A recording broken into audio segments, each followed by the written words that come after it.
everybody. This is Building Inspector, and I'm still touring the event, night of the NOTDiy 2020 event. It's a Night of the Dead decorating contest, and it ended last night. So people started publishing their houses because there's going to be a walkthrough on the 1st or the 2nd, and there's judging on today and tomorrow. So the 31st and the 1st. So Medium Homes Creativity Recent #1 NOTDiy underscore 2020 underscore Inshel and Kirnon. The owner I'm guessing the decorator is both those names, so that's what I put in there. And then the owner is Murasakino, Murasakino. It is Irontoes East large in room. I think that's the North Kino housing. So that's what I put. It could be wrong. I'll have to fix it later if it's wrong. So not on the video thing, but in the posting information. Wow, look at this. Wow. Very cool. That tree is like, I was here first. Move your stupid house. Okay. The Tale of Inshel and Kirnon. Instructions. Welcome to the house of Inshel and Kirnon, two lovers that met either through fate to some, through unfortunate circumstances to others. In each room lies a passage that illustrates their journey together. To learn the fate of Inshel and Inshel, please follow each passage to the rooms instructed at the end of each page.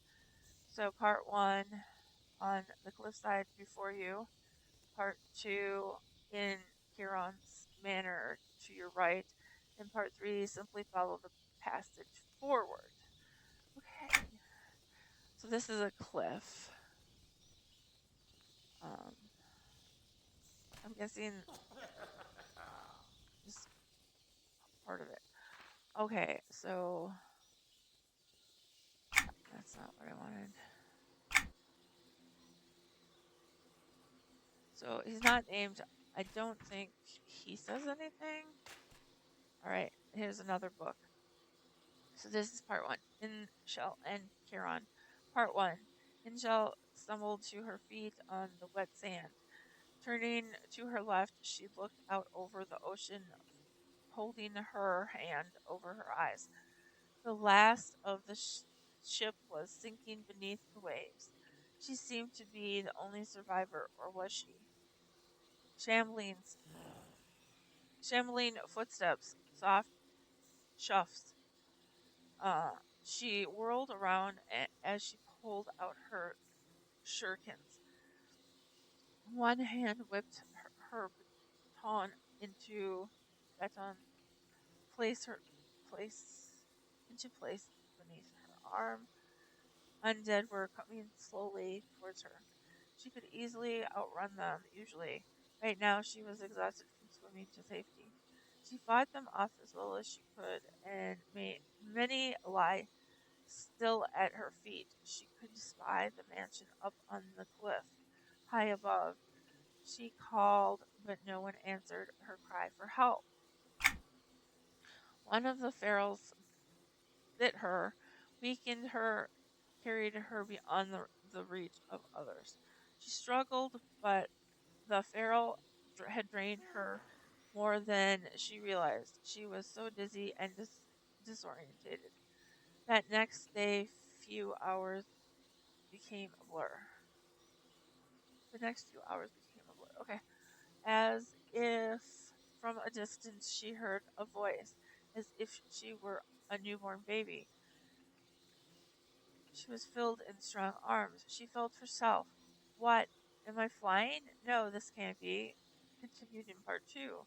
Enter the mansion to find Inchel's fate. Okay, well, this is cool. And this is the cliffs. And there's the mansion. Looking to see if there's anything over there. Just a tree. Okay. All right. I like the mansion entrance. That's very cool. This is like a big bookcase upside down. That's cool. Must be a hinge. Okay, coming on in.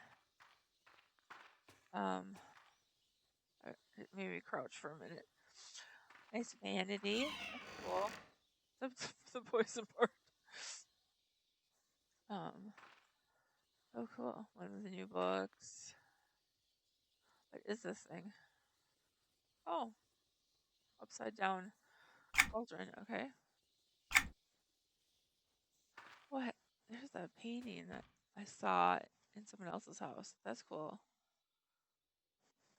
The fate. This popped out more in the other house. But it looks like there's some skulls in it and stuff. And a big skull there. This really cool painting.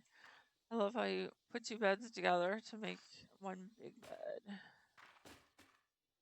Very nice. Ooh, look at that fire. That's nice. Ominous torch. Oh, that's a cool idea for that. I love your custom fireplace. This must be an empty sarcophagus. Vacant sarcophagus, okay?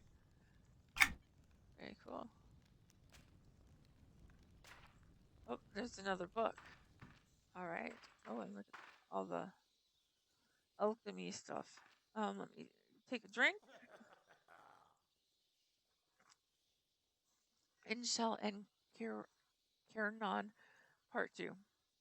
The owner of the mansion, Kirnon, stood in the doorway, leaning against the frame. The frail Faradal in the bed was nearly lost in the covers. She was shaking, crying out in agony. He knew what she was going through. He walked to her side. A woman sat in the rocking chair watching over her. He patted the woman's shoulder. How is she, Naomi? The kindly, motherly lady shook her head. Not well, Kirnon. She may not make it. So dead, Mom. Okay. Kirnon held his chin in thought. He inserted a fang into a vein and ripped it slightly. Naomi gasped, Kirnon, she already has your blood. Kirnon nodded. I know, but I have to try. She didn't ask for this. If it can help her, then I must.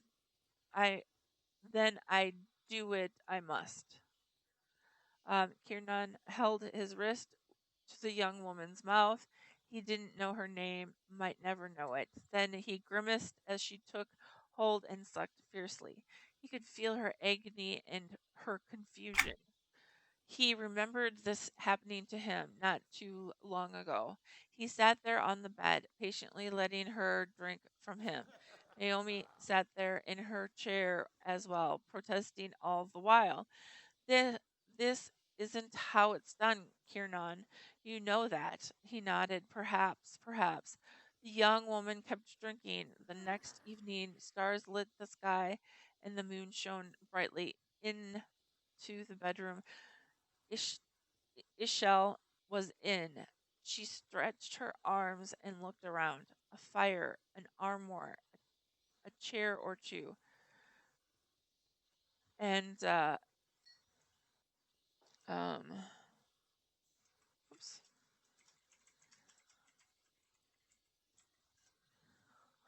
All right, let's see here. Where was I?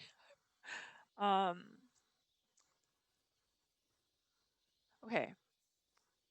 A fire, an armoire, a chair or two, and a handsome Freeblood sitting in one of those chairs. He was watching her with interest. So the lady awakes. How are you feeling? Inshel sat up in the bed and took stock of her limbs, her muscles, her mind. I feel pretty good, actually. Who are you? And where am I? Kirnon smiled, got up from the chair, and bowed very courteously. I am Kirnon. This is my humble abode. Naomi heard you calling, but she's a bit elderly, so it took her a while to get from the balcony to me in the library. I apologize I could not get to you sooner. Had I done so, you might have survived. Inshel looked at him, puzzled at the expression of sadness on his face. I did survive, she motioned to her body. I'm fine now. It did hurt an awful lot for a while, though. How long have I been ill? About a week, was his reply. She remembered the sinking of the ship and the beach. Well, I thank you, Sir Kirnon, but I must be going now. I have family and friends I must get back to tell of the loss of my ship and crew. Kirnon caught her as she took a step and sagged. You can send letters. You're not quite ready to go see them. And why not? She stood her ground. My crew perished. My ship sank. It is my duty to inform the families. She tried to brush him aside. I have accounts to settle. Let me go. Kirnon struggled and let go. She took 2 steps and fell to the ground. I'm so weak, so hungry. She kept struggling and managed to get to the vanity. She pulled herself up, and the image in the mirror caught her gaze. She peered closer. I see. She closed her eyes. Very well, tell me what I must do. She held out a hand to Kirnon, resigned to her fate. All you simply need to do is follow my teachings. She stumbled to a chair. All right, teach me. Part continued in part 3. Enter the forest, see what Inshel learns. Okay. So I guess we go back out and into the other room.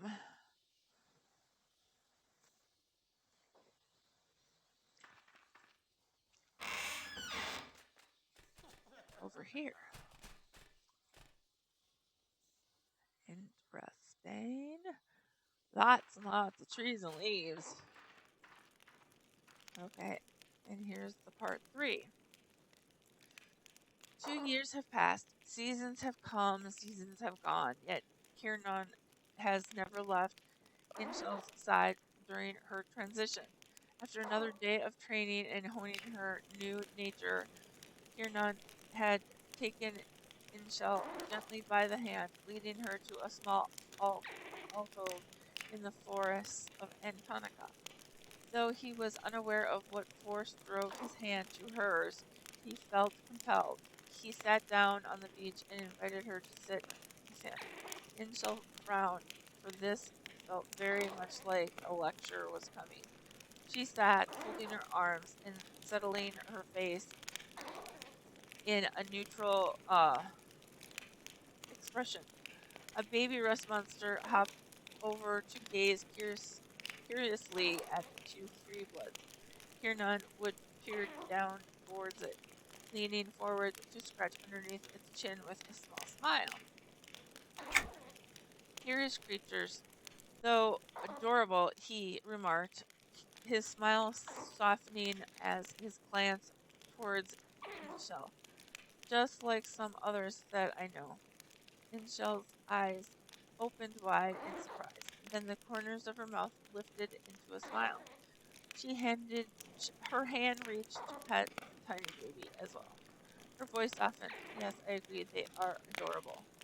She glanced shyly at the handsome free blood beside her, meeting Inshel's gaze as they both petted the small creature at their feet. Kirnon's hand would travel slowly to rest on the back of her soft but firm hand.